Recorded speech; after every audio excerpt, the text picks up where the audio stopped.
নমস্কাৰ। আজি ডাৱৰীয়া বতৰ। আজি আকৌ ভাবিলোঁ গাহৰি মাংস খাওঁ, আপোনালোককো দেখাওঁ। মোক বহুতে কয় তই অকল গাহৰিকে খাই থাক, তেনেকুৱা নহয় কথাটো। এইখিনি মই 20 দিনমানৰ পাছত খাইছোঁ। কেতিয়াবা এনেকুৱা হয় যে ভিডিঅ'বোৰ বনাই থওঁ কিন্তু এডিট কৰা চুষ্টিত নিদিওঁ, আৰু যেতিয়া মনত পৰে তেতিয়া এডিট কৰি মই দি দিওঁ। আৰু ঘনাই খোৱা নহয় দেই, মই এতিয়া কৈছোঁ।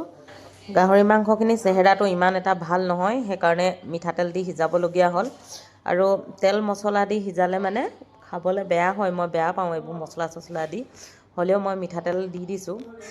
আৰু এইফালে মিৰিকা বিলাহী আছে আৰু লগত সৰু আলু গুটি দি দিছোঁ। গাহৰি মাংস সৰু আলু, আমি যিটো বিলাহী আলু বুলি কওঁ, আৰু সৰু বিলাহী, এই জুতিটো বৰ ভাল লাগে খাবলৈ।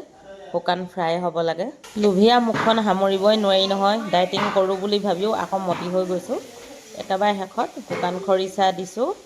শুকান খৰিচা গোন্ধটো ভাল লাগে, মই নমাবলৈ হোৱাৰ আগত দিছোঁ। আৰু আজিৰ ভিডিঅ'টো ইমানতে শেষ কৰিছোঁ। বাই।